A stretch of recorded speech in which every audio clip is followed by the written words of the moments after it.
Hi എല്ലാവർക്കും നമസ്കാരം. Wonder സ്ക്രിപ്റ്റിൻ്റെ മറ്റൊരു എപ്പിസോഡിലേക്ക് എല്ലാവർക്കും സ്വാഗതം.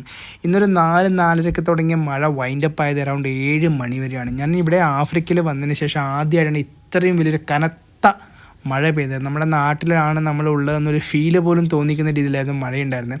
പക്ഷേ മഴ പെയ്യുന്നതിന് മുന്നേ മേഘം മൊത്തമായി കറുത്തിട്ട് നമ്മുടെ റിഫൈനറിലെ ടാങ്കുകളും എക്യുപ്മെൻസുകളൊക്കെ കാണാൻ എന്ത് ഭംഗിയാണെന്നറിയോ. അതുകൊണ്ട് തന്നെ ഞാൻ മഴ പെയ്യുന്നതിൻ്റെ മുന്നേ എടുത്ത കുറച്ച് വീഡിയോസിലാണ്. ഇത് കഴിഞ്ഞ് കഴിഞ്ഞാൽ നിങ്ങൾക്ക് മനസ്സിലാവും മഴയുടെ ഭീകരത എത്രമാത്രമായിരുന്നെന്ന്.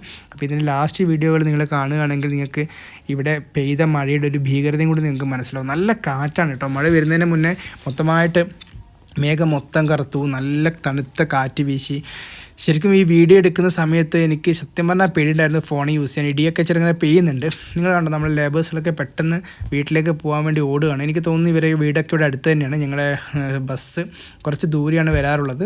അപ്പോൾ ലേബേഴ്സുള്ള കുറച്ച് ഷോർട്ട് കട്ടുകളൊക്കെ യൂസ് ചെയ്ത് പെട്ടെന്ന് അവർ ബസ് എവിടെയാണ് നിർത്തുന്നത് അവിടെ പോകാൻ വേണ്ടിയുള്ള ഓട്ടത്തിലാണ്. ഇതിനിടയിലാണ് എൻ്റെ ചില വികൃതികൾ, ഫോട്ടോ എടുക്കുക, വീഡിയോ എടുക്കുന്ന പരിപാടി എടുക്കുക. നിങ്ങളെ കാണിക്കാൻ വേണ്ടിയാണ് ഞാൻ ഇത്രയും റിസ്ക് എടുത്ത് ഈ വഴിയല്ല ഞാൻ പൊതുവെ പോവാറ്. പക്ഷേ ഈ വഴി പോയി നിങ്ങൾക്ക് വീഡിയോ എടുത്ത് തന്നെ നിങ്ങളും കൂടി കണ്ടോട്ടെ എന്ന് വിചാരിച്ചാണ്. അപ്പോൾ എൻ്റെ വീഡിയോ കാണുന്നവർ നിർബന്ധമായി എന്നെ സബ്സ്ക്രൈബ് ചെയ്യുക, ലൈക്ക് ചെയ്യുക, ഷെയർ ചെയ്യുക. കണ്ടോ എങ്ങനെയുണ്ട് മഴ.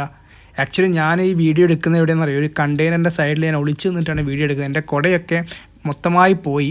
എങ്കിലും ഞാൻ വളരെ ബുദ്ധിമുട്ടി ഈ വീഡിയോ എടുത്തത് നിങ്ങൾക്ക് കൂടി കാണാൻ വേണ്ടിയിട്ടാണ്. നോക്കി, നമ്മുടെ നാട്ടിലൊക്കെ നമ്മൾ കാണുന്ന രീതി തന്നെയല്ല, നല്ല രീതിയിലാണ് മഴ. മാത്രമല്ല ഇവിടുത്തെ ക്ലൈമറ്റൊക്കെ നമ്മുടെ നാട് പോലെ തന്നെയാണ്. അപ്പോൾ ഇതുപോലെ നല്ല വീഡിയോകളായി എൻ്റെ വീഡിയോ നിങ്ങൾ നിർബന്ധമായി ലൈക്ക് ചെയ്യുക, ഷെയർ ചെയ്യുക. Thank you, bye bye.